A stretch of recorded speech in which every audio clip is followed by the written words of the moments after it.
విచ్చేసిన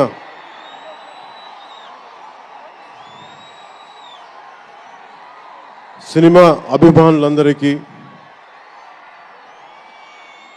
తెలుగు హీరోల అభిమానులందరికీ, ప్రత్యేకించి రామ్ చరణ్ గారి అభిమానులందరికీ నా హృదయపూర్వక నమస్కారం. ఇక్కడికి విచ్చేసిన ఆసీనులైన విశిష్ట అతిథులందరికీ మనస్ఫూర్తిగా నా హృదయపూర్వక నమస్కారాలు. ఆంధ్రప్రదేశ్ నలుమూలల నుంచి విచ్చేసిన ప్రజానీకానికి నా హృదయపూర్వక నమస్కారాలు. దీనిని ప్రసార మాధ్యమాల్లో చూస్తున్న ఆశేష ప్రజానీకానికి కూడా నా హృదయపూర్వక నమస్కారాలు. పత్రికాధిపతులకి, పాత్రికేయులకి, యూట్యూబ్ ఛానల్స్కి, అన్ని సోషల్ మీడియా వీక్షిస్తున్న ప్రతి ఒక్కరికి కూడా నా హృదయపూర్వక నమస్కారం. అలాగే పవన్ కళ్యాణ్ అభిమానులకు కూడా నా హృదయపూర్వక నమస్కారం.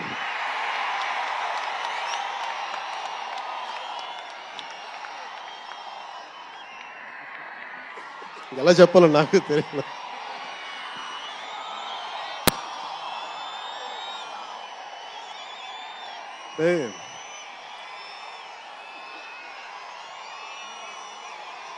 ఎక్కడి నుంచి వచ్చామో మర్చిపోకూడదు కదా. రఘుపతి వెంకయ్య నాయుడు గారిని మర్చిపోలేం, ఒక దాదాసాహెబ్ ఫాల్కేని మర్చిపోలేం, ఒక రాజ్ కపూర్ని మర్చిపోలేం, సత్యజిత్ని మర్చిపోలేం, షోలే తీసిన సిప్పిల్ని మర్చిపోలేం, తెలుగు సినిమాలని ఖ్యాతి నిలబెట్టిన నాగిరెడ్డి గారిని మర్చిపోలేం, బిఎన్ రెడ్డి గారిని మర్చిపోలేం, గోడవల్లి రామబ్రహ్మం గారిని మర్చిపోలేం. ఈ రోజున ఇంతమంది వేదిక పైన శంకర్ గారు లాంటి నిష్ణాతులు మహానుభావులు ఉన్నారు అంటే, సూర్య గారు లాంటి నటుడు దర్శకులు ఉన్నారంటే మేము మూలాలు మర్చిపోకూడదు. తెలుగు చిత్ర పరిశ్రమ పెద్దలందరికీ గుర్తు చేసుకుంటూ, తెలుగు జాతికి పేరు తెచ్చిన ఎన్టీ రామారావు గారికి మనస్ఫూర్తిగా ఆయనని గుండె లోతుల్లోంచి ఆయనకి స్మరించుకుంటూ, అలాగే పవన్ కళ్యాణ్ ఉన్నా, రామ్ చరణ్ ఉన్నా, ఏ హీరోలు ఉన్నా కానీ దానికి మూలం మెగాస్టార్ చిరంజీవి గారు. మీరందరూ గేమ్ చేంజర్ అనొచ్చు, ఓజీ అనొచ్చు. ఆ మూలాలు ఎక్కడో మారుమూల చిన్న పల్లెటూరులో, కుగ్రామంలో, మొగల్తూరు అనే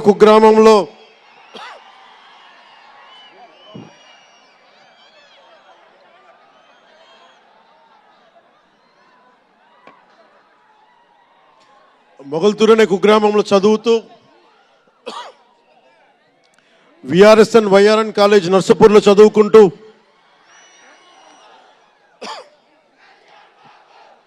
ఇవన్నీ ఇలాంటిదే మీరు అనాలంటే ఆద్యుడు ఆయనే. మీరు ఈరోజు కళ్యాణ్ బాబు అనండి, ఓజీ అనండి, డిప్యూటీ సీఎం అనండి, ఏదన్నా ఆయనే ఆద్యులు. నేను మూలాలు మర్చిపోను. నేను ఎప్పుడు రఘుపతి వెంకయ్య నాయుడు గారిని మర్చిపోం, దాదాసాహెబ్ ఫాల్కే అవార్డు గ్రహీతను దాదాసాహెబ్ ఫాల్కే గారిని మర్చిపోం. మూలాలు మనం ఎప్పుడు మర్చిపోం. అలాగే మేమందరూ రామారావు గారిని మర్చిపోలేం. ఇంతమంది తెలుగు చిత్ర పరిశ్రమ ఇక్కడ కదిలింది, వచ్చింది అంటే దాని స్ఫూర్తి ఒక అక్కినేని నాగేశ్వరరావు గారు, రామారావు గారు, ఘట్టమనేని కృష్ణ గారు, ఒక శోభన్ బాబు గారు, ఎంతోమంది నిష్ణాతులు పెద్దలు తెలుగు చిత్ర పరిశ్రమ కోసం శక్తియుక్తులు ధారపోసిన వారు. వారందరికీ మనస్ఫూర్తిగా హృదయం నుంచి ఒక నటుడిగానే కాదు, ఆంధ్రప్రదేశ్ డిప్యూటీ సీఎంగా కూడా మనస్ఫూర్తిగా వారికి నమస్కారాలు తెలియజేసుకుంటా ఉన్నాను.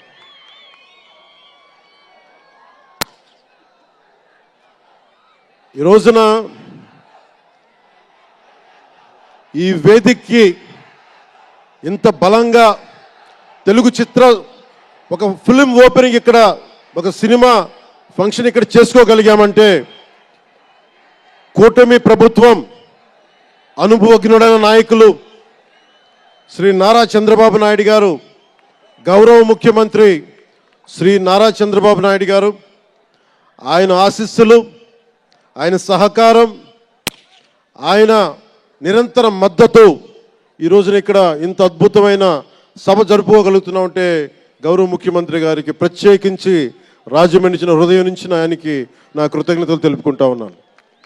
అలాగే ఒక ఫంక్షన్ చేస్తున్నామంటే హోమ్ మినిస్టర్ అనిత గారికి కూడా నా హృదయపూర్వక ధన్యవాదాలు తెలియజేసుకుంటా ఉన్నాను. స్టేట్ డీజీపీ గారికి నా హృదయపూర్వక ధన్యవాదాలు. జిల్లా ఎస్పీ గారికి, జిల్లా అధికార యంత్రాంగానికి, జిల్లా కలెక్టర్ గారికి, ప్రతి ఒక్కరికి పేరు పేరున గత 4 రోజులుగా కష్టపడి మన పర్మిషన్స్ అన్ని ఇచ్చి ఈ సభను విజయవంతం చేసే నేపథ్యంలో కష్టపడిన ప్రతి ఒక్క అధికారులందరికీ కూడా ప్రత్యేకించి ధన్యవాదాలు. అలాగే వేదిక పైన ఉన్న శ్రీ కందుల దుర్గేష్ గారికి, గౌరవ మంత్రివర్యులు పిడుగు హరిప్రసాద్ గారు, ఎమ్మెల్సీ, మమ్మల్ని ఇన్ని రకాలుగా ఆయన,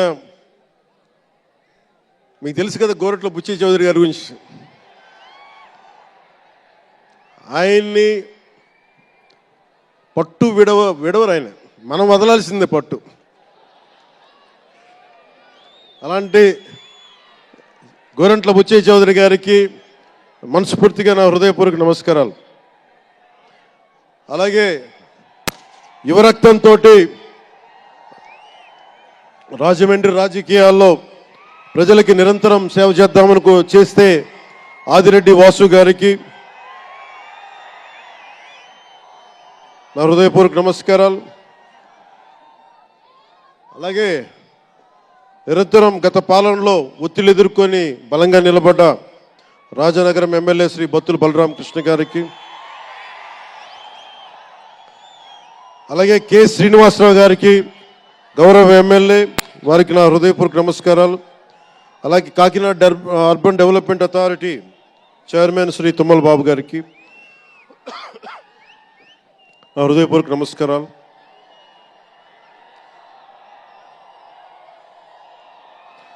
అలాగే నటులు శ్రీకాంత్ గారికి, పృథ్వీ గారికి, నవీన్ చంద్ర గారికి, ఇదేంటిది రచ్చ రవియా,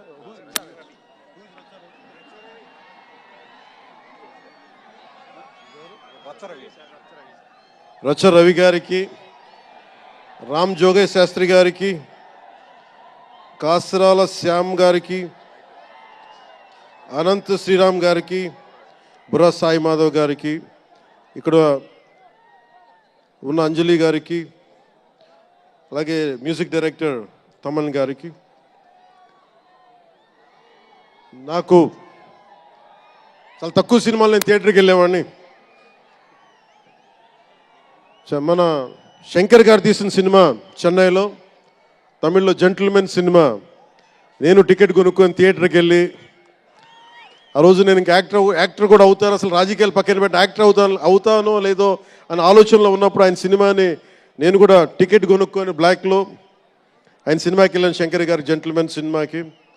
అలాగే ప్రేమికుడికి కూడా ఎవరు లేక తోడుకి మా అమ్మమ్మని తీసుకెళ్ళాను ప్రేమికుడి సినిమాకి. ప్రేమికుడి సినిమా అమ్మ என்ன சொல்லுவாங்க పార్టీயோடு పోయిటానే. అంటే అలాంటి అందరినీ, అన్ని వయసుల వాళ్ళని కూడా ఆకట్టుకునే సినిమా, ఎంటర్టైన్మెంట్తో పాటు ఒక సోషల్ మెసేజ్ ఉన్న సినిమాలు ఆయనవి. అలాంటి మంచి సినిమాలు భారతదేశంలో ఈ రోజున చరణ్ గారు కానీ, రాజమౌళి గారు కానీ, జూనియర్ ఎన్టీఆర్ కానీ వీరందరూ విఖ్యాతిగా మరి ప్రపంచ వ్యాప్తి ఖ్యాతి ఉన్న రావటం అనేది దానికి ఆద్యులు కొద్దిమంది డైరెక్టర్స్ ఉన్నారు, ముఖ్యంగా దక్షిణాది నుంచి. దాంట్లో చాలా కీలకమైన వ్యక్తి శంకర్ గారు ఈ రోజున భారతదేశం మొత్తం తెలుగు చిత్ర పరిశ్రమ వైపు చూస్తుంది అంటే తమిళనాడు నుంచి వచ్చి తెలుగులోకి డబ్బై ఆ సినిమాని తెలుగు ప్రేక్షకులు ఇది తమిళ సినిమా కాదు తెలుగు సినిమా అని చెప్పి గుండెల్లో పెట్టుకొని ఆదరించారు. అంత గొప్ప సినిమాలు తీశారు శంకర్ గారు. నేను ఎప్పుడు అనుకునేవాడిని శంకర్ గారు తెలుగులో కూడా తీయచ్చు కదా డైరెక్ట్ తెలుగు ఫిల్మ్ అంటే. ఆయన ఈ విధంగా గేమ్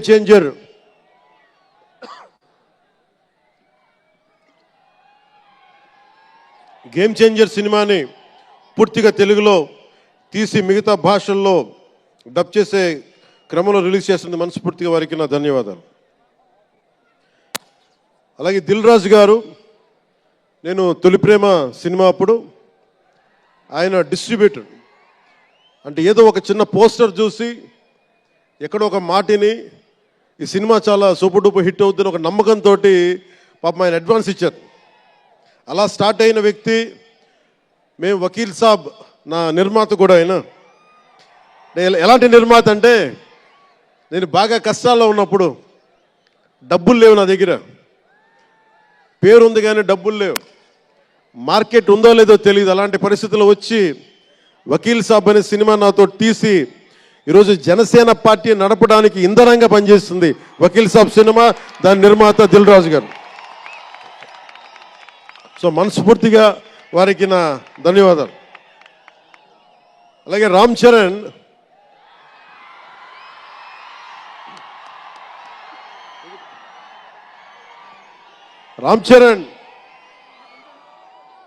అంటే నేను రామ్ చరణ్ ఉన్నప్పుడు నేను పుట్టినప్పుడు నేను ఇంటర్ ఇప్పుడు చదువుతున్నాను. ఇంటర్ చదువుతున్నప్పుడు నాకు అన్నయ్యకి అబ్బాయి పుట్టాడని చెప్తే ఇంట్లో నామకరణం చేశారు.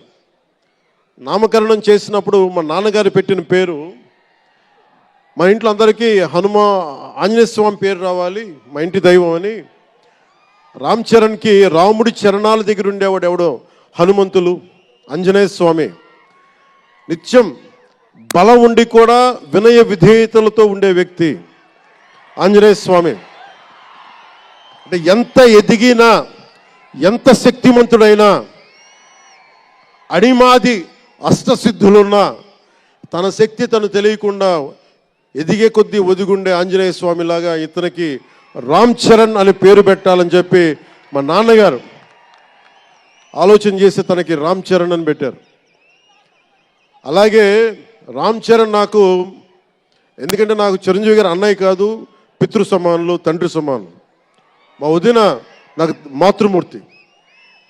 సో నాకు రామ్ చరణ్, నేను బాబాయ్ వీటన్నిటికంటే కూడా నాకు ఎప్పుడు ఒక తమ్ముడు.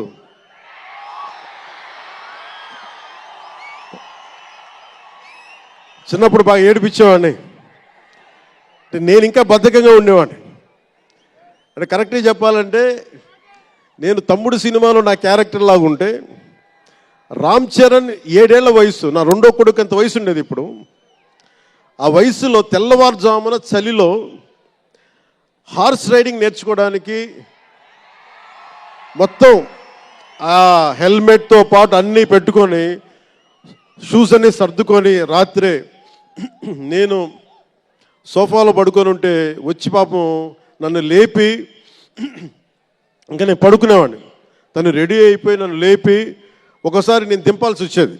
ఇష్టంతో కదా తప్పక లేదు తిడతారు ఇంట్లోనే. అంటే అంత క్రమశిక్షణతో ఉండేవాడు చిన్నప్పటి నుంచి. నాకు రామ్ చరణ్లో నచ్చింది ఏంటంటే ఇంత ప్రతిభా సమర్థత ఉందని ఎప్పుడు తెలియదు ఎవరికి కూడా. ఇంత శక్తి సమర్థత ఉంది ఈ వ్యక్తులు ఎప్పుడు మాకు తెలియలేదు. ఎప్పుడు ఇతను నేను డ్యాన్స్ చేయటం ఎప్పుడు చూడలేదు నా లైఫ్లో, సినిమాలో తప్ప. ఇంక సినిమాలో బాగా వ్యక్తిగత జీవితం నేను ఎప్పుడు చూడలే. అసలు మ్యూజిక్ వేస్తే కాలు కూడా ఆడించడు, కానీ అంత అద్భుతమైన డాన్సర్. అలాగే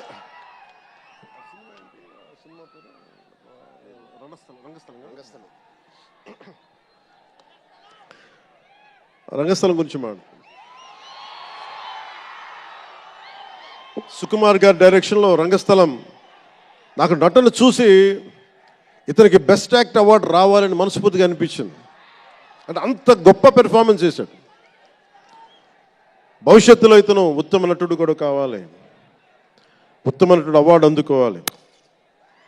ఎందుకంటే తనకి ఇక్కడ పెరగల, ఆంధ్రాలో పెరగల, కీలకమైన సంవత్సరాలన్నీ తమిళనాడులో పెరిగాడు, కొంత హైదరాబాద్లో తెలంగాణలో పెరిగాడు. ఇక్కడ గోదావరి జిల్లాల తాలూకు భావాలు, కల్చరు ప్రత్యక్షంగా ఎప్పుడు చూడాల. అవన్నీ తెలియకుండా ఆ క్యారెక్టర్లో ఇమిడిపోయి కొన్ని తరాలుగా గోదావరి తీర ప్రాంతంలో పుట్టిన వ్యక్తిగత యాక్ట్ చేసిన విధానం చూస్తే నాకు అమితంగా నాకు నచ్చింది. అంటే అంత గొప్ప నటుడు ఉన్నాడు. చిరంజీవి గారి వారసుడు అలా కాకపోతే ఇంకెలా ఉంటాడు? చిరంజీవి గారికి తగ్గ వారసుడు. తండ్రి మెగాస్టార్ అయితే కొడుకు ఏమవుతాడు? గ్లోబల్ స్టార్ అవుతాడు.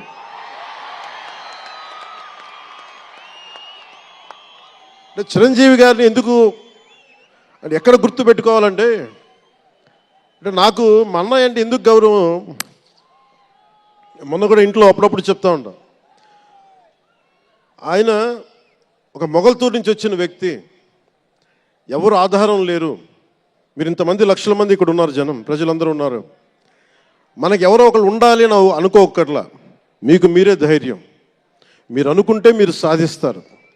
గుండె లోతల్లో నుంచి నేను సంకల్ప బలం ఉండి దానికి తగ్గ పట్టుదల, కార్యదక్షత ఉంటే మెగాస్టార్ చిరంజీవి గారిలాగా ఎలా సాధించగలరో ప్రతి ఒక్కరూ మీరు కోరుకున్న దాంట్లో సాధించగలరు. అంటే ఆయన ఒక్కడు పెరిగి మా అందరికీ ఆశ్రయం ఇచ్చాడు, ఊతం ఇచ్చాడు. ఆయన ఊతం వల్లే నేను ఈ రోజున మీ అందరికీ కూర్చొని మారుమూల ప్రాంతాల్లో భయపడడానికి, అందరూ భయపడే రోడ్లకి వెళ్ళగలుగుతున్నాను, రోడ్లు వేయడానికి. అంటే ఆ మూలాలు చిరంజీవి గారు మాకు నేర్పించింది. అంటే ఇది ఎందుకు చెప్తున్నానంటే, నేను చిరంజీవి గారిని ఎంత కష్టపడేవారు ఆయన కష్టపడి బయటికి వచ్చి ఇంటికి వస్తే నేను అర్ధరాత్రి పూట వెయిట్ చేసేవాడిని అక్కడ సోఫాలో పడుకున్నాను హాల్లో. మా అన్నయ్య గారు ఎప్పుడు వస్తారు, ఆయన ఎంత కష్టపడేవారంటే కనీసం వచ్చి షూలు ఇప్పుకోవడానికి అసలు శక్తి ఉండేది కాదు. అలిసి సొలిసి ఒళ్ళు కుమిలిపోయి, అంటే ఏమంటుందని అసలు కందిపోయి దెబ్బలు తిని, ఎందుకంటే అప్పుడు సేఫ్టీ మెకానిజం లేదు. మన గుండా షూటింగ్ టైంలో మన ఏదో అనకాపల్లి వెళ్తుంటే ఇక్కడే చిరంజీవి గారు చేశారని ఎవరు ఆయన సన్నిహితులు చెప్తా ఉంటే, ఆ పడిపోయి ట్రైన్ కింద యాక్సిడెంట్లో కాలు ఫ్రాక్చర్ అయ్యి, అలాంటి ఒక సేఫ్టీ లేని పరిస్థితులు ఆయన చేస్తూ ఇంటికి వచ్చేటప్పటికి మాకు చేయగలిగేది ఏంటంటే, మాకు గిల్టీగా ఉండేది. తమ్ముడు సినిమాలో నేను ఎలా ఉండేవాడిని, ఆకతాయిగా తిరుగుతా, అలా నాకు అలా అనిపించేది నా జీవితం. అలా లేననుకోండి, కానీ మా అన్నయ్య వచ్చేటప్పటికి ఏదైనా చేద్దామని తపంతో పాపం ఆయన సాక్స్ తీస్తే కాళ్ళు వాచిపోయాయి. ఆ షూ కూడా వచ్చేది కాదు, చెమటతో తడిచిపోయేది. ఆయన షూలు తీసి ఆయన పాదాలు తుడిచి అది చేస్తే మాకు ఒక చిన్నపాటి ఉపశాంతి మాకు లభించేది. ఎందుకంటే ఇంత కష్టపడుతున్నాడు ఇంతమంది కోసం అనేది. అంటే అలాంటి కష్టాన్ని చూసి పెరిగాడు రామ్ చరణ్. అందుకే ఇది ఎందుకు ఆయన గురించి చెప్తున్నానంటే, మేము ఎప్పుడూ దీన్ని అహంకారంగా తీసుకోవాలి. మెగా అభిమానులు ఇలాంటి పదాలు మేము ఎందుకు మాట్లాడమంటే, ఇక్కడ అందరి హీరోల అభిమానులు ఉన్నారు. జూనియర్ ఎన్టీ, మీరు అందరు సినిమాలు చూస్తారు.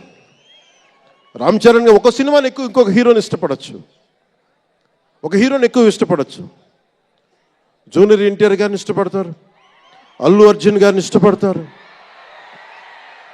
అలాగే ఒక ప్రభాస్ గారిని ఇష్టపడతారు. ఇంకా హీరోస్ పేర్లు అందరూ చెప్పు ఒకసారి, మర్చిపోయి. ఘట్టంనేని మహేష్ గారిని ఇష్టపడతారు. అంటే నేను ఎందుకు అందరి హీరోల, క్షమించాలి, అందరి హీరోల అభిమానులని పేరు పేరున నేను సమయం తక్కువ ఎక్కువ మంచి అందరి హీరోలు పేరు పేరున చెప్తున్నాను. చిన్న చిత్తగా అట్లని చెప్పట్లా. ఎవరైనా సరే, ఏ స్థాయి హీరోలైనా సరే వారు ప్రత్యేకించి అభిమానులు ఉంటారు. నాని గారు ఉన్నారు, ఆయనకి ప్రత్యేకించి మా ఇంట్లో చాలామంది అభిమానులు ఉన్నారు. మా సిస్టర్ చాలా నచ్చుతారు మా చెల్లికి నాని గారి సినిమాలు. ఇలాగా మా ఇంట్లో అందరికి కూడా మా చిరంజీవి గారు మాకు నేర్పించింది ఒక హీరోని ద్వేషించే పని మాకు తెలియదు. మాకు చిన్నప్పటి నుంచి మా జీవితంలో కళమా తల్లి సాక్షిగా చెప్తున్నాం, ఎప్పుడు కూడా మా ఇంట్లో ఈ హీరో సినిమా పోవాలి, మేము ఉండాలి, మా ఇంట్లో ఎప్పుడు లేదు. అసలు ఆ సంస్కృతి మా ఇంట్లో లేదు.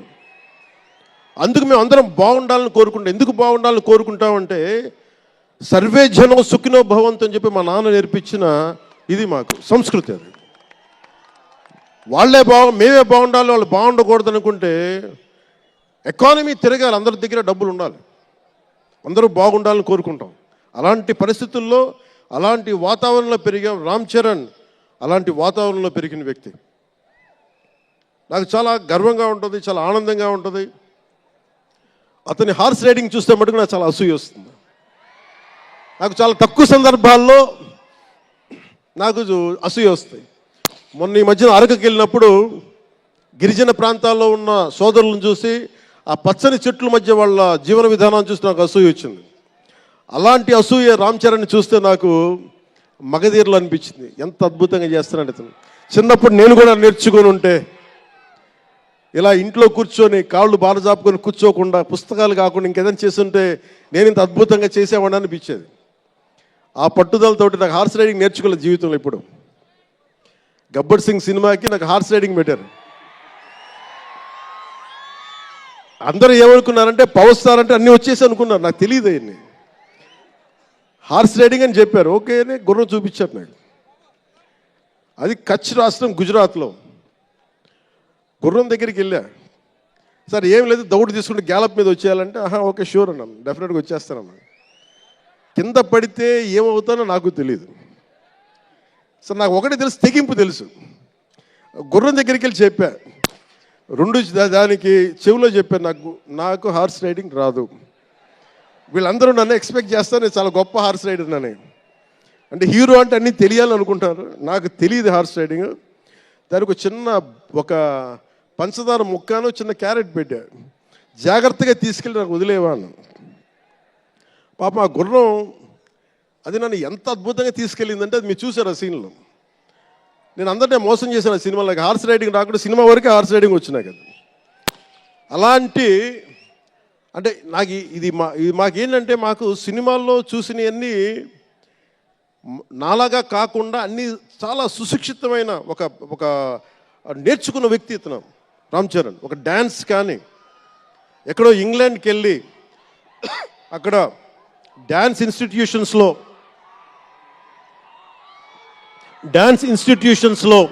డ్యాన్స్ నేర్చుకొని ఇవన్నీ వచ్చిన వ్యక్తి.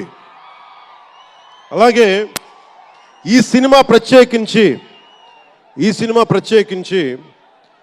చాలా సోషల్ మెసేజ్ ఉన్న సినిమా నాకు అర్థమవుతోంది. పొద్దున్నే ట్రైలర్ చూశాను, గేమ్ చేంజర్ ట్రైలర్. చాలా అద్భుతంగా ఉంది, చాలా బాగా ఆడుతుంది అని చెప్పి మనస్ఫూర్తిగా అందరికీ అభినందనలు తెలియజేసుకుంటూ, ప్రత్యేకించి శంకర్ గారికి నాకు మనస్ఫూర్తిగా అభినందనలు తెలియజేసుకుంటూ, అలాగే తెలుగు చిత్ర పరిశ్రమకు సంబంధించినంత వరకు ఇది ఓజీ గురించి చెప్తాను, లాస్ట్లో చెప్తాను.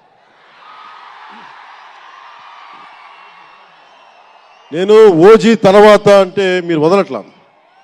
ముందున్న సినిమా గేమ్ చేంజర్ని బాగా చూడండి. ఎందుకంటే ఈ ఫంక్షన్ ప్రత్యేకించి గత ఈ మధ్యకాలంలో ఉన్న ఒత్తిడి తెలుసు మీకు. ఒక పబ్లిక్ ఫంక్షన్ అంటే ఎలాంటి ఒత్తిడి ఉంటుందో మీ అందరికీ తెలుసు. నేను చాలా ఆలోచించాను ఈ సమయంలో పెట్టాలా లేదా అంటే. సినిమా అనేది 10 మందికి తెలియచేయాలి. దిల్ రాజు గారు లాంటి వాళ్ళు 3 సంవత్సరాలు తీశారు సినిమా. 3 సంవత్సరాలు తీసింది, వాళ్ళకి దొరికేది దొరికితే ఒక 10 రోజులు. బడ్జెట్లు ఎక్కువైపోయినాయి. అలాంటి వాటికి మేము చేయగలిగేది ఎక్కువ మందికి తెలియజేసేలాగా ఇది part and parcel of cinema. అందుకని మేము కోరుకుంది చిన్న ఫంక్షన్ చేద్దాం. నన్ను అడిగారు గెస్ట్గా రమ్మని. నేను ఒకటే చెప్పాను, ఇంత పెద్ద ఫంక్షన్ చేయాలా లేదా, ఎందుకంటే మీ అందరికీ తెలుసు నా భయం, మీరు క్షేమంగా వచ్చి క్షేమంగా వెళ్ళాలి అని చెప్పి అహిర్నిశలు ఆకాంక్షించేవాడిని, శ్రమ పడేవాడిని.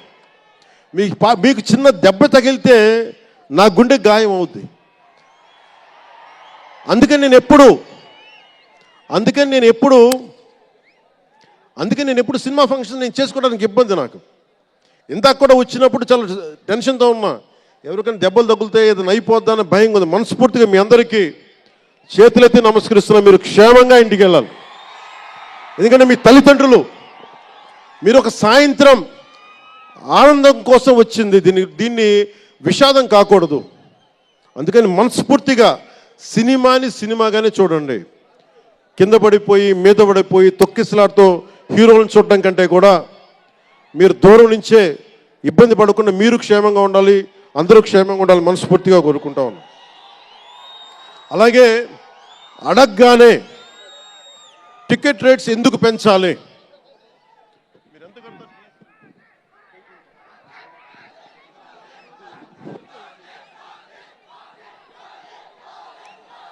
టికెట్ రేట్స్ ఎందుకు పెంచాలి అని చాలామంది అడుగుతూ ఉంటారు. ఒక నిమిషం. Thank you. సినిమా రేట్లు ఎందుకు పెంచాలని అడుగుతారు. ఈ రోజున సినిమా రేట్లు పెంచాలి అంటే it's a purely demand and supply. నాకు శంకర్ గారి సినిమా నేనే బ్లాక్లో కొనుక్కొని చూశాను చెన్నైలో. అది నా సరదా. అది అంటే నాకు ఇచ్చిన డబ్బులు నేను కొనుక్కొని చూశాను. ఇప్పుడు ఆ బ్లాక్లో వెళ్ళే డబ్బు ఎవరికి వెళ్ళిపోద్ది. అలా కాకుండా టికెట్ రేట్లు డిమాండ్ అండ్ సప్లై మీద ఉంటుంది. అలాంటి డబ్బులు పెరిగితే మీరు ఇష్టపడి మీ హీరోకో ఏదో ఇష్టమైన సినిమాకో మొదటి రోజే చూడాలనుకుంటారు. That's a demand. అందుకని ఎందుకు ఇంతంటే బడ్జెట్స్ పెరిగిపోయినాయి.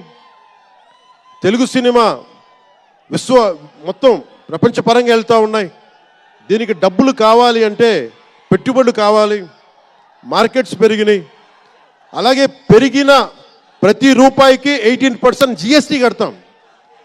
ప్రభుత్వానికి ట్యాక్స్ వస్తుంది. పెరిగిన ప్రతి రేటుకి ట్యాక్స్ వస్తుంది. ఇదేదో ఉట్టినా ఇవ్వట్లేదు ప్రభుత్వం. ప్రతి ఒక్కరికి ఏముంటుందంటే దీని ఒక ఫాల్స్ నెరేటివ్ ఉంది బయట. నా సినిమాకి టికెట్ రేట్లు పెంచకపోగా తగ్గించేశారు. భీమ్లా నాయక్కి ఇప్పుడు చాలామంది హీరోస్ అందరూ కూడా వాళ్ళెవరూ కూటమికి మద్దతు చెప్పలేదు, కానీ మేము ఎక్కడ వివక్ష చూపించలా. అందరూ బాగుండాలని కోరుకుంటాం. ఎందుకంటే చిత్ర పరిశ్రమకి మొన్న దిల్ రాజు గారు కూడా చెప్పారు, చిత్ర పరిశ్రమకి రాజకీయ రంగు పులమటానికి మాకు ఇష్టం లేదు. Though I belong to NDA, though I'm head of Janasena party, cinema should be treated as a separate entity.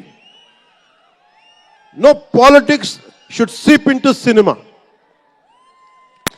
Milton Friedman అనే ఒక ఎకానమిస్ట్ ఒక చిన్నపాటి పెన్సిల్ని ఇలా చూపిస్తూ, ఈ పెన్సిల్ని తయారీకి ఈ కనిపించే టిప్పు ఈ మెటీరియల్, దీని లోపల ఉండే గ్రాఫైటు ఈ మెటీరియల్, ఇవన్నీ ఒక్కొక్కటి చెప్పుకుంటూ దీనికి వెనక పెన్సిల్ కూడా రబ్బరు, ఇది ఎక్కడి నుంచి వస్తుంది ఇలా చెప్పుకుంటూ వెళ్తా, ఇది ఒక్క ప్రాంతం నుంచి రాలా, అనేక దేశాల నుంచి. గ్రాఫైట్ ఏమో ఎక్కడ వేరే కంట్రీస్ నుంచి. ఈ పెన్సిల్కి పెట్టిన మన బ్రాంజ్ రిబ్బన్ను అదేమో వేరే చైనా నుంచో లేదంటే ఏషియా నుంచి. ఈ చేసిన వాళ్ళందరూ ఒక మతం కాదు, ఒక కులం కాదు, ఒక దేశం కాదు, ఒక చిన్నపాటి పెన్సిల్కే ఒక రకరకాల వ్యక్తులు రకరకాల దేశాలు కలిసి రావాలి. అలాంటిది ఇంత సినిమాకి శంకర్ గారు తమిళియన్, మనకి దిల్ రాజు గారు ఫ్రమ్ తెలంగాణ. ఇక్కడ ఒక్కొక్కరిని అడగండి, ఒక్కొక్కరు ఒక్కొక్క రాష్ట్రం నుంచి వస్తారు, బట్ అందరూ కలిసి సినిమాని తీస్తారు, మీకు ఆహ్లాదం కలిగజేస్తారు. ఇప్పుడు మాకుంటుంది, నేను ఎప్పుడు కూడా నాకు ఇష్టం లేనిది సభావేదికగా ఒకటి శంకర్ గారికి కానీ దిల్ రాజు గారికి కానీ తెలుగు చిత్ర పరిశ్రమకు కానీ భారతీయ చిత్ర పరిశ్రమకు కానీ ఒకటితే మనం నేర్చుకోవాలి. ఎప్పుడు మనం భారతీయ చిత్ర పరిశ్రమ అనేవాళ్ళం తప్ప లాస్ట్ 90s నుంచి టాలీవుడ్ అని, బాలీవుడ్, కాలీవుడ్, మాలీవుడ్ మనం ఎందుకు ఏప్ చేయాలి వీళ్ళని? Why do we have to ape Hollywood? మనం ఒకప్పుడు మాయాబజార్ లాంటి సినిమాలు తీసిన వాళ్ళం, మూకీలు తీసిన వాళ్ళం. చిత్ర పరిశ్రమ ఒక బెంగాల్లో పరివిడిల్లింది అక్కడ. సో మనం ఎందుకు వీళ్ళని ఫాలో అవ్వాలి? వాళ్ళు హాలీవుడ్ డిసిప్లైన్ ఫాలో అవ్వం, Hollywood method of film making follow అవ్వం, Hollywood method of skill development follow అవ్వం. కానీ ఆ వుడ్ను మటుకు తీసుకున్నాం, మాలీవుడ్. ఇది మటుకు మానాలి. ఎందుకంటే మనకు ఒక కాళిదాసు ఉన్నాడు, మహా కవులు కళాకారులు గొప్ప గొప్ప కావ్యాలు రాశారు. సో మన జాతి తాలూకు ప్రాముఖ్యతని సినిమాలే చెప్పగలగాలి. అందుకని హాలీవుడ్ని అనుకరించడం మానేయాలి. మనదైన సత్తా, మనదైన కథ, మనదైన బలం మనం చూపించాలి విశ్వానికి. అది చూపించకపోతే ఏమవుద్దంటే, ఎక్కడ కూర్చొని ఈరోజు ఇప్పుడు కాపీ చేద్దామంటే కుదరదు. You have to come with original stories. సహజమైన కథలతో పట్టుకురావాలి. ఆ విధంగా ఉండాలి అంటే ముందు చిత్ర పరిశ్రమలో కూడా చాలా డిసిప్లిన్ రావాలి. సినిమాలు తీసే వాళ్ళు మాట్లాడాలి చిత్ర పరిశ్రమ గురించి, సినిమాలు తీయని వాళ్ళు మాట్లాడకూడదు. సినిమాలు తీయకుండా రాజకీయాలు చేసేవాళ్ళు మాకు నచ్చం. అది ఎన్డీఏ తరపు నుంచి నేను చెప్తా ఉన్నాను. తెలుగు చిత్ర పరిశ్రమ గురించి మాట్లాడాలి అంటే సినిమాలు తీసి దానికి సాధక బాధలు అర్థం చేసుకున్న వాళ్ళే మాట్లాడాలి. మన తెలుగుదేశం, జనసేన, భారతీయ జనతా పార్టీ, ఎన్డీఏ ప్రభుత్వం వారితోనే మాట్లాడతాం, వారితోనే గుర్తిస్తాం. అలాగే చాలాసార్లు సినిమా టికెట్ల కోసం హీరోలకి పనేంటి, హీరోలు ఎందుకు రావాలి, అది మాకు ఇష్టం లేదు. మహా అయితే నిర్మాతలు రండి, ఒక ట్రేడ్ బాడీ రండి, మీ యూనియన్ రండి, మేము అది ఇచ్చేస్తాం. అంతేగాని హీరోలు వచ్చి మాకు నమస్కారాలు పెట్టాలి,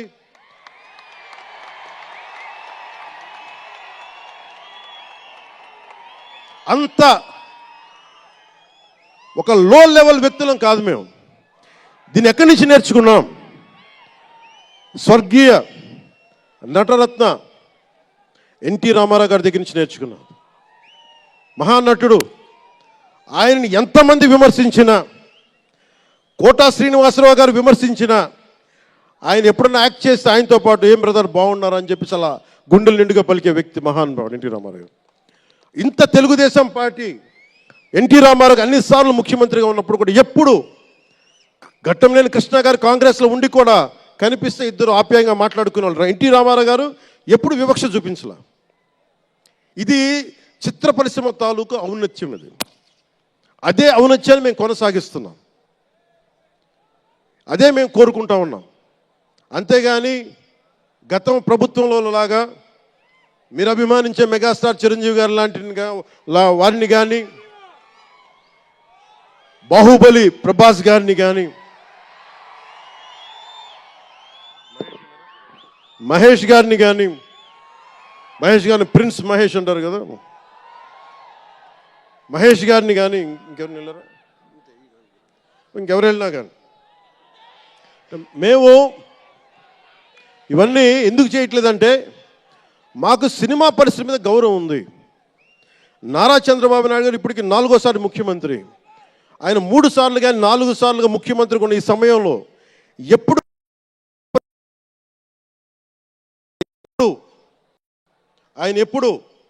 ఆయన తెలుగు చిత్ర పరిశ్రమను ఇబ్బంది పెట్టలేదు. ఇక్కడున్న చిత్ర పరిశ్రమ కోసం, సినిమాల కోసం పరితపించే కథల కోసం మనం వెనకాడతాం. మన కథలు కావాలి. సినిమా జీవితంలో లేని సినిమాలో వెతుక్కుంటాం. మనం జీవితంలో దొరకని న్యాయాన్ని సినిమాలో న్యాయం దొరికితే తృప్తి పడతాం. ఒక్కటి సినిమా తీస్తే ఎందుకు చూస్తాం మనం? శంకర్ గారి డైరెక్షన్లో అరే మన జీవితంలో మన ముఖ్యమంత్రిలా ఉంటే బాగుంటుంది అనుకుంటాం. ఆ కథని, ఆ భావాన్ని సినిమాగా తెరకెక్కిస్తే అది బాగుంటుంది. ఒక శివాజీ సినిమా ఎదురు తిరిగితే ఎలా ఉంటుంది, ప్రత్యామ్నాయంగా రాజు చేస్తే ఎలా ఉంటుంది ఒక శివాజీ. ఇలాంటి సినిమాలన్నీ కూడా మనకి నిజ జీవితంలో జరగనివి. మనం ఒక అట్లీస్ట్ సినిమా ప్రపంచంలో చూస్తే ఒక తృప్తి ఉంటుంది. అలాగే ఇంతమంది యువత ముందుకొచ్చి ఎందుకు వస్తున్నారు అంటే, ఒక మార్గదర్శకం సినిమాలు. ఒకసారి సినిమాలో కూడా చాలా మంచి విలువలు ఉంటాయి. కానీ ఆ విలువలు తీసుకోవచ్చు. కానీ మనం ఎలా ఉండాలంటే హంసలాగా సినిమా అన్నీ చూపిస్తుంది, మంచి చెడు రెండు చూపిస్తాయి. ఏది తీసుకోవాలనేది మీది. ఉదాహరణకి వకీల్ సాబ్లో ఒక సన్నివేశంలో హీరో దగ్గరికి వచ్చే డైలాగ్ వస్తుంది, ఆర్ యు వర్జిన్ అని చెప్పి ఒక స్త్రీ పాత్రధారిని అడుగుతారు. అది నా ఇండివిజువల్గా నేను చెప్పడానికి ఇబ్బంది అనిపించింది. నేను డైరెక్టర్ గారికి, దిల్ రాజు గారికి చెప్పాను, ఈ డైలాగ్ అయితే నేను చెప్పానని. కాబట్టి అబ్బాయిని అడుగుతాను, అమ్మాయిని నేను అడగనేమని చెప్పి. అంటే న్యాయం రెండు పక్షాలు ఉండాలి, ఒకళ్ళని ఇబ్బంది పెట్టడం నాకు ఇష్టం లేదు. ఇది సెన్సిబిలిటీస్ కూడా ఫిలిం టెక్నీషియన్స్ కానీ, డైరెక్టర్స్ కానీ, యాక్టర్స్ కానీ, ఎందుకంటే హీరోలు చాలా పెద్ద ప్రభావం, మీరు దర్శకులు చాలా పెద్ద ప్రభావం, నిర్మాతలు చాలా పెద్ద ప్రభావం చూపిస్తారు. మీరు కేవలం డబ్బులు సంపాదించడమే కాదు, మీరు కొన్ని విలువలు చెప్తారు. ఒక రామ్ చరణ్ కోసం కానీ, ఒక శంకర్ గారి కోసం కానీ, దిల్ రాజు గారి ప్రొడక్షన్ అంటే ఎందుకు ఇంతమంది వస్తారు, ఇన్ని లక్షల మంది ఎందుకు వస్తారంటే ఏదో ఒక కనెక్ట్ ఉంది, దానికి ఒక బంధం ఉంది, దానికి ఏదో ఎదురు చూస్తాం ఒక సినిమా ద్వారా. ఒక RRRకి ఎందుకు అంత పరిగెడతాం సినిమా చూడటానికి, ఏదో ఎదురు చూస్తాం మనం. సో బాధ్యత తెలుగు చిత్ర పరిశ్రమకు కూడా మీరు సమాజాన్ని ఇంకొంచెం వినోదంతో పాటు ఆలోచింపజేసే సినిమాలు ఇవి కూడా రావాలని మనస్ఫూర్తిగా నేను మీ నుంచి ఆశిస్తా ఉన్నాను. మీరు ఎలాంటి సినిమాలు తీసినా ప్రజలకి ఆమోదయోగ్యంగా ఉండే సినిమాలు, ప్రజలకు విలువ నేర్పించే సినిమాలు మరిన్ని రావాలని మనస్ఫూర్తిగా కోరుకుంటూ, ఈరోజు పెరిగిన రేట్లు ఆంధ్రప్రదేశ్ ప్రభుత్వానికి ఆదాయం కూడా కేవలం అది నిర్మాతలకని అనుకోవడానికి లేదు. పెరిగిన ప్రతి రూపాయికి 18% GST వస్తుంది. అది ప్రజలందరికీ కూడా ఈ సందర్భంగా నేను తెలియజేస్తా ఉన్నాను.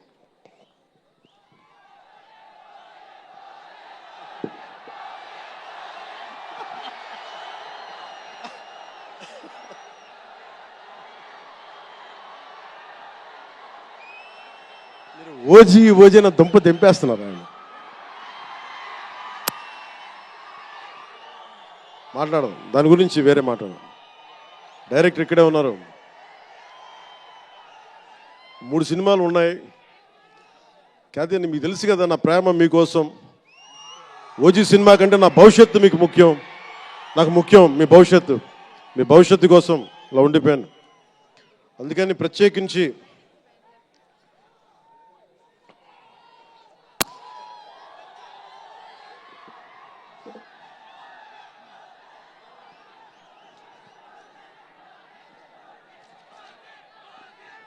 మనం మాట్లాడుకోదు. ఇది అంటే వేరే సినిమా గురించి, ఒక గేమ్ చేంజర్ అనే సినిమాకి వచ్చి మనం ఓజీ గురించి మాట్లాడుకోవాలి. ఓజీ కోసం వచ్చినప్పుడు ఓజీ గురించి మాట్లాడాలి.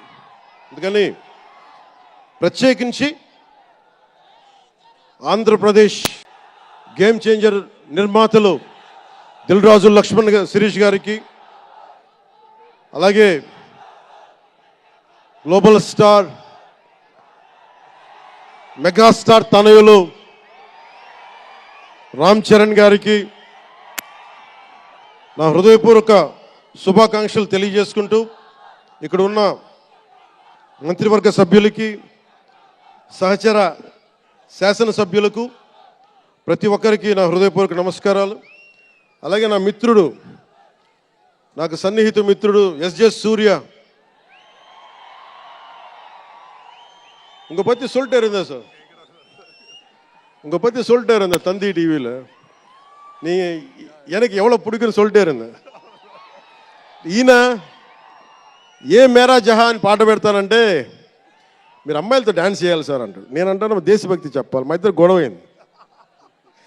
నేను చెప్పాను నువ్వేమనుకుంటా అవి చేస్తాను తప్ప నేను మటుకు ఏ మేరా జహాయే చేస్తాను, నేను అమ్మాయిలతో డ్యాన్స్ చేయనని చెప్పాను. చాలామంది చేశారు, ఎందుకంటే నేను బాగా చేయలేను తెలుసు నాకు. దానికి ఏదో కూర్చుని పాపం నా మాట, మా ఇద్దరికి అలా మంచి ఫ్రెండ్స్, స్నేహం మా ఇద్దరి మధ్య, గంటలు మాట్లాడుకుంటాం. ఈ మధ్య కుదరట్లేదు. సో గ్రేట్ యాక్టర్, మంచి దర్శకుడు కాదు, ఎక్స్ట్రాడినరీ డైరెక్టర్. నా కోపం ఏంటంటే డైరెక్షన్ వదిలేశాడు. ఎప్పుడు పైన విటిట నీ direction, you are such a fantastic and fabulous director. And okay, that's fine. ఆయన డ్రీమ్ ఏంటంటే I want to be an actor అనేవాడు. ఇప్పుడు హీ ఫుల్ఫిల్, ఆయన సాధించుకున్నారు, అందరి మనసులు దోచుకున్న నటుడయ్యారు. మనస్ఫూర్తిగా వారికి నా అభినందనలు తెలియజేస్తా ఉన్నాను. అలాగే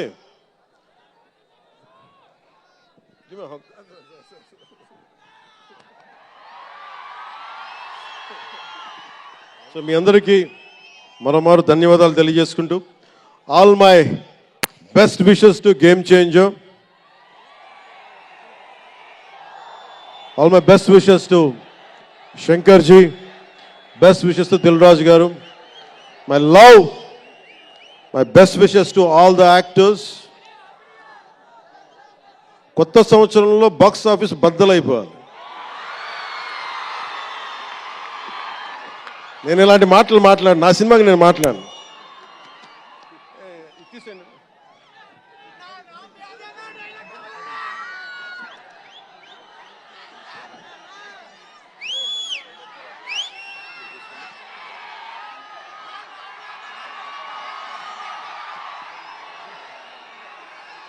మీరేం చేస్తారో తెలీదు. మగధీరుడు అల్లూరి సీతారామరాజుగా మొత్తం జీవించేశాడు. అందరి తోటి నటుల మీద అమితమైన ఇష్టం చూపించేవాడు. అందరికీ ఫ్రెండ్ రామ్ చరణ్, అందరి హీరోలకి చాలా గౌరవంగా ఉండేవాడు. సంవత్సరానికి 100 రోజులు మా నాన్న ఏ పేరు మీద ఏం తలుచుకొని పెట్టాడో తెలియదు, కానీ 100 రోజులు, సంవత్సరంలో 365 రోజులు, కనీసం 100 రోజులు అయ్యప్ప స్వామి మాల అంటాడు, ఆంజనేయ స్వామి మాల అంటాడు. ఎందుకురా చేస్తామంటాను అప్పుడప్పుడు. క్షమించాలి రామ్ చరణ్ గారు రే అంటున్నందుకు, పర్లేదు కదా.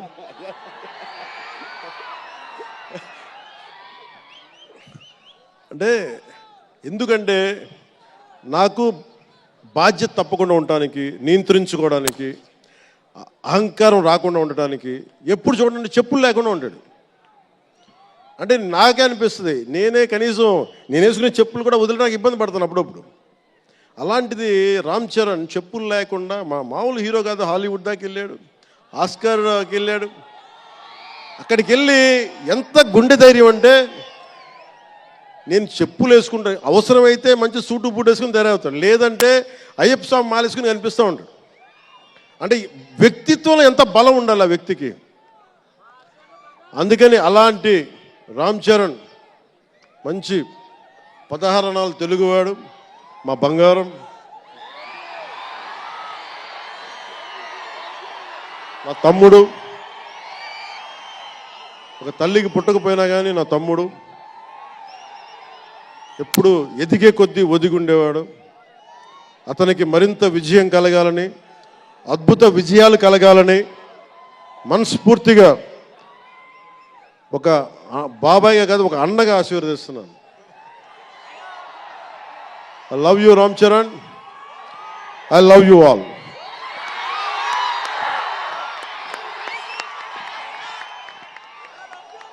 నేను ఒకటే కోరుకుంటున్నా, యువత మీ అందరికీ ఏమన్నా మాట్లాడుతూ ఉన్నా, మీరు బైకుల్లో మీరు చేసే గోల్ ఉంటుంది చూసారా మీరు. నేను మనం మాట్లాడుతూ ఉన్నా, ఇప్పుడు ఈ ఫంక్షన్ లేదు, సినిమాలు లేవు, ఏం చేస్తారు చెప్పండి. ఉద్యోగాలు ఉపాధి కూడా కానీ టైం పడుద్ది. కనీసం సినిమాకి వెళ్ళి చొక్కా దించుకొని అరవకపోతే, బైకులు తీసుకొని అవి సైలెన్సర్ దాన్ని ఆ యాక్సిలేటర్ పెంచకపోతే ఎనర్జీ ఎటు వెళ్తుంది. అందుకే ఒకటే చెప్పాను, దిల్ రాజు గారికి చెప్తా ఉన్నా, మీరు తెలంగాణ ఫిల్మ్ ఫెడరేషన్ ప్రెసిడెంట్ కదా, మీరు ఆంధ్రప్రదేశ్ని చిన్న చూపు చూడకండి. అదొకటే నేను కోరుకుంటా ఉన్నా. నేను ఆ 2 కళ్ళు అని నేను నమ్మను, కానీ మీరు తెలుగు చిత్ర పరిశ్రమని అటు తెలంగాణలోను ఇటు ఆంధ్రాలోను 2 చోట్ల అద్భుతంగా ఉండాలని కోరుకుంటా ఉన్నాను. ముఖ్యంగా ఆంధ్రప్రదేశ్ యువతకి, మీరు ఇంతమంది యువతను చూస్తూ ఉన్నారు, వీళ్ళకి స్టంట్ స్కూల్స్ పెట్టండి. మా వాళ్ళు బైక్లు వేసుకొని తిరుగుతూ ఉంటారు, గోల్ చేస్తూ ఉంటారు. ఒక మంచి స్టంట్ స్కూల్ పెట్టండి. గోదావరి జిల్లాలోనూ, రాయలసీమలోనూ, మా కడపలోనూ ఎక్కడో చోట ఒక 2-3 స్టంట్ స్కూల్స్ పెట్టండి. మా వాళ్ళకి స్కిల్ డెవలప్మెంట్ ఇవ్వండి. మాకు ఒక స్క్రీన్ ప్లే ఎలా రాయాలో మా వాళ్ళకి చెప్పండి. ఒక రాజమౌళి గారు వచ్చి చెప్పండి. త్రివిక్రమ్ గారిని వచ్చి క్లాసులు తీసుకోమని చెప్పండి మా వాళ్ళకి. ఒక తమన్ లాంటి మనకి మ్యూజిక్ దర్శకులు కానీ,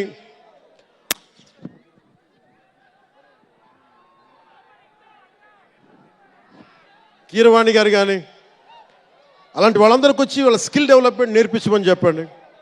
మీరు దాని మీద ఒకసారి ఆలోచించండి. స్టూడియోలు పెట్టండి. ఇక్కడ కొంతమంది అసిస్టెంట్ డైరెక్టర్స్కి ఎలా ఉండాలి, డైరెక్టర్స్ కావాలంటే ఏం చేయాలి, 24 క్రాఫ్ట్స్లో ఒకళ్ళకి ప్రొడక్షన్ డిజైనింగ్ నేర్పించండి. మా వాళ్ళకి ప్రొడక్షన్ డిజైనింగ్ స్కూల్స్ పెట్టండి, ఫిల్మ్ మేకింగ్ స్కూల్స్ పెట్టండి. ఈరోజున మీకోసం ఇంతమంది వచ్చారు. మీరు తిరిగి ఇవ్వగలిగేది మీకోసం రేట్లు పెంచాం. ముఖ్యమంత్రి గారు మీకు అండగా ఉన్నారు, చంద్రబాబు నాయుడు గారు, మేమందరం మీకు అండగా ఉన్నాం. తెలుగు చిత్ర పరిశ్రమని మీ ద్వారా మేము కోరుకునేది ఇంతమంది యువతున్నారు. వీరికి మీ ద్వారా కొంత ఉపాధి కల్పించండి. నేను సినిమాని మాట్లాడుతుంటే నేను టీవీని ఎప్పుడు వదలలేదు. టీవీ మీడియంని చిన్న తెర అనుకుని, చిన్న తెర పెద్ద తెర ఉండదు. తెర చిన్నదైనా పెద్దదైనా ఒకటే మాకు. సో మాకు ముమ్మిడివరం లాంటి గొప్ప లొకేషన్స్ ఉన్నాయి. మాకు కేరళకి మించిపోయి ఉంటుంది ముమ్మిడివరం. గోదావరి తీరం చూడండి, అసలు మీరు గండికోట చూడండి, కడపలో సిద్ధవటంకి వెళ్ళండి, అడ్వెంచర్ సినిమాలు ఉంటాయి. అటు వెళ్తే మీరు పార్వతీపురం వెళ్ళండి, మన్యం ప్రాంతం అద్భుతంగా ఉంటుంది. మీరు లొకేషన్స్ని ఎక్స్ప్లాయిట్ చేయండి. ఇక్కడ అందరికీ మేము సౌకర్యాలు కల్పిస్తాం. మా దుర్గేష్ గారికి కూడా చెప్తా ఉన్నాను, మనకి కూర్చొని ఇక్కడ టూరిజం డెవలప్ చేయాలి. అందుకని మీకు తెలుగు చిత్ర పరిశ్రమకి ఆంధ్రప్రదేశ్ ప్రభుత్వం అండగా ఉంటుందని తెలియజేసుకుంటూ, మీకోసం ఒళ్ళు వంచి పనిచేస్తానని తెలియజేసుకుంటూ, మరోమారు మనందరికీ ఇష్టమైన రామ్ చరణ్కి గుండెల నుండి శుభాకాంక్షలు తెలియజేసుకుంటూ, శంకర్ గారికి మరోమారు కృతజ్ఞతలు తెలియజేసుకుంటూ, దిల్ రాజు గారికి ఇద్దరికి అభినందనలు తెలియజేసుకుంటూ, నటీనట వర్గానికి ప్రతి ఒక్కరికి అందరికీ ధన్యవాదాలు తెలియజేసుకుంటూ, మీ అందరూ క్షేమంగా ఇంటికి వెళ్ళండి. ఇంట్లో అమ్మా నాన్నని అడిగానని చెప్పండి. నాకంటే వయసులో పెద్దవారైన ఎవరన్నా ఉంటే వారికి నా పాదాభివందనాలు తెలియజేయండి. మీరు 2 చేతులైతే దండం పెడుతున్నా, క్షేమంగా క్షేమంగా క్షేమంగా ఇంటికి వెళ్ళండి.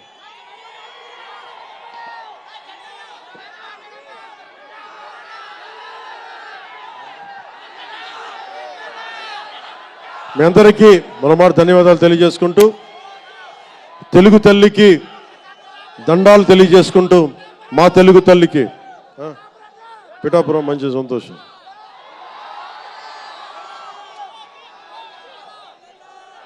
అలాగే మీ అందరికీ ధన్యవాదాలు తెలుపుకుంటూ, ఏ దేశం ఎగినా ఎందుకు కాలినా పొగడరాని తల్లి భూమి భారతిని అంటే సభ ఆరంభంలో మాట్లాడలేకపోయాను. నాకు జన్మనిచ్చిన నా నేల నేను దండాలు పెట్టుకుంటూ, నాకు దేశభక్తిని నింపిన నా భారతదేశానికి జై జైలు చెప్తూ సెలవు తీసుకున్నాను. అందరూ క్షేమంగా ఇంటికి వెళ్ళండి. మనస్ఫూర్తిగా ఇక్కడికి వచ్చిన ప్రతి ఒక్కరికి పేరు పేరున ధన్యవాదాలు తెలుపుకుంటూ,